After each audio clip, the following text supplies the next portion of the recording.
اور میرا جو مد مقابل تھے ان سے میرے ووٹ جو ہیں 2 گنا سے بھی زائد تھے، تو پھر یہ کیسے ہو سکتا ہے کہ میں اسی الیکشن میں قومی اسمبلی کی 2 نشستیں ہار جاؤں؟ تو اس سے تو صاف ظاہر ہو گیا کہ میرے ساتھ 2018 کے الیکشن میں دھاندلی ہوئی تھی، اور پی ٹی آئی کے جو امیدوار تھے انہیں دھاندلی کے ذریعے جتوایا گیا۔ یہ چودھری نثار علی خان کا PP10 کے حوالے سے اور اپنی قومی اسمبلی کی جو 2 نشستیں انہوں نے ہاری تھیں اس حوالے سے ان کا موقف ہے۔ اس کے علاوہ آپ کو یہ بھی بتائیں کہ چودھری نثار علی خان کے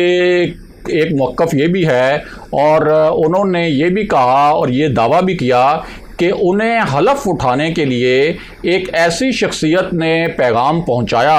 اور وہ شخصیت ایسی ہیں جن کے متعلق میں بھی، آپ بھی، اور پاکستان میں وہ حلقے جو سیاست پر نظر رکھتے ہیں، جو صحافت پر نظر رکھتے ہیں، انہیں معلوم ہے کہ یہ شخصیت راولپنڈی کی سیاست کرتی ہے، یعنی اسٹیبلشمنٹ کی سیاست کرتی ہے، اور اسٹیبلشمنٹ کی جانب سے کوئی بھی گرین سگنل ملے بغیر یہ جو شخصیت ہے اور ان کی جو جماعت ہے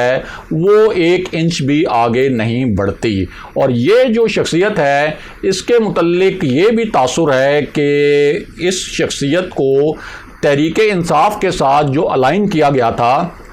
اور تحریک انصاف کے ساتھ جو اتحاد بنایا گیا تھا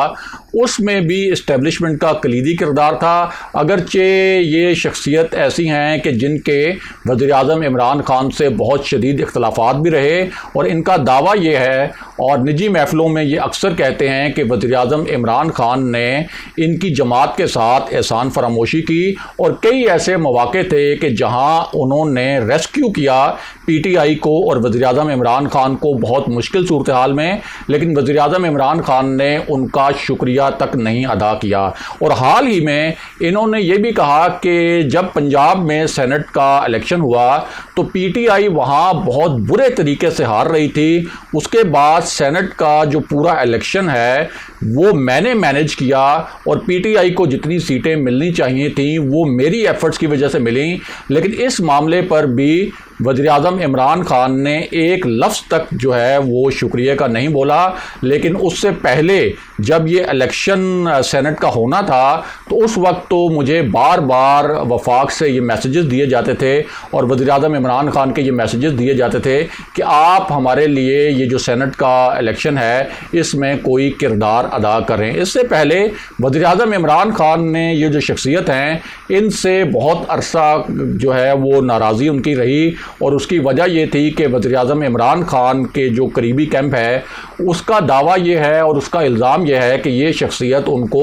سیاسی طور پر بلیک میل کرتی رہی، اور بہت عرصے تک ان کی ملاقاتیں بھی نہیں ہوئیں۔ تو اب یہ جو پورا بیک گراؤنڈ ہم نے آپ کو بتایا اس سے آپ اندازہ لگا سکتے ہیں کہ یہ شخصیت کتنی اہمیت کی حامل ہے۔ اور چودھری نثار علی خان صاحب کا کہنا ہے کہ یہ جو شخصیت ہے یعنی اسپیکر قومی اسمبلی چودھری پرویز الہی، انہوں نے چودھری نثار علی خان صاحب کو پیغام بھیجا تھا کہ وہ حلف اٹھا لیں، اور انہوں نے تو یہاں تک بھی پیشکش کی کہ آپ میرے اسپیکر کا جو چیمبر ہے اس چیمبر میں آ کر حلف اٹھا لیں، یعنی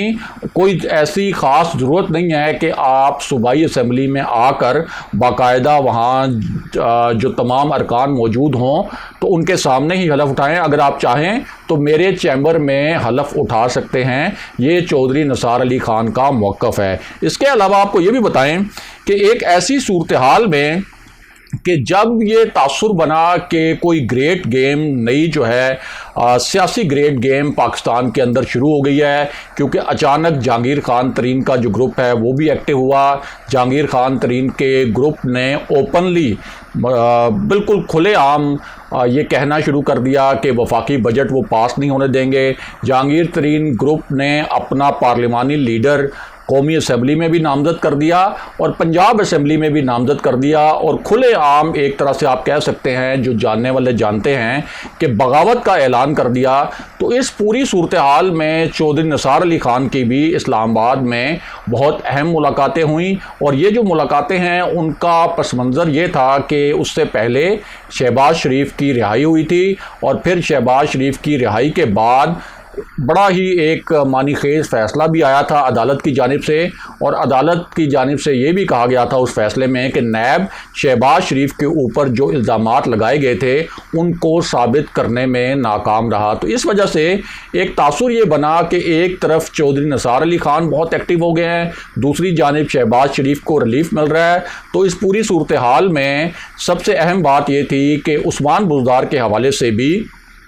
سب کو پتہ ہے، یہ پاکستان کے اندر اب ایک اوپن سیکرٹ ہے کہ پاکستان کے جو طاقتور حلقے ہیں وہ ان کی گورننس سے خوش نہیں ہیں، اور بہت دفعہ یہ بات ہو چکی ہے کہ کئی مرتبہ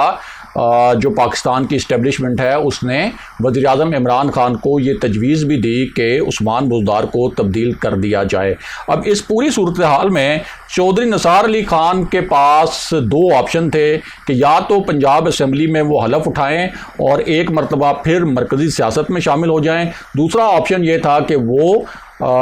اس صوبائی اسمبلی کی نشست کو خالی کر دیں۔ اب انہوں نے فیصلہ کیا کیا؟ فیصلہ انہوں نے یہ کیا کہ ان کے کچھ ساتھیوں نے ان کو یہ مشورہ دیا تھا کہ آپ اپنے بیٹے